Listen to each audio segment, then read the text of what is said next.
Hi hello നമസ്കാരം. ഇന്നത്തെ വീഡിയോയിലേക്ക് എല്ലാവർക്കും സ്വാഗതം. അപ്പോൾ ഇന്ന് മീനൊന്ന് പൊള്ളിച്ചെടുത്താലോ. ഇത് ചെങ്കലവയാണ്. അപ്പോൾ ഇത് കഴുകി വൃത്തിയാക്കി ഇതിൻ്റെ തല ഞാൻ എടുത്തിട്ടുണ്ട്. തലയോടുകൂടി തന്നെ എടുത്ത് അപ്പോൾ അത് ചെകിള വലിക്കുമ്പോൾ തന്നെ അതിൻ്റെ വയറ്റിലെ വേസ്റ്റ് എല്ലാം പുറത്ത് വരും. അതെല്ലാം കളഞ്ഞ് ക്ലീൻ ചെയ്തു. അതിനുശേഷം ഉപ്പും മുളകും മഞ്ഞളും തേച്ചൊന്ന് ചെറുതായിട്ടൊന്ന് വറുത്തെടുത്തു. ചട്ടി വെച്ചു.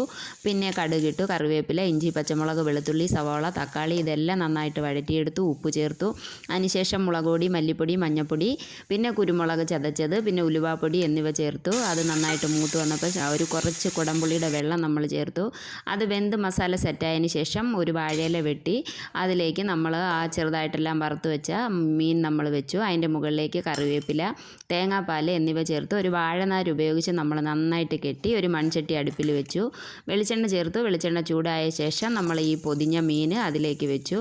നന്നായിട്ട് അടച്ചു വെച്ചു. ഇനി ആവിയിൽ കിടന്ന് ഇത് നന്നായിട്ട് വെന്ത് വരട്ടെ. വെളിച്ചെണ്ണയിലും ആവിയിലും നന്നായിട്ട് വെന്ത് വന്നു. അപ്പോൾ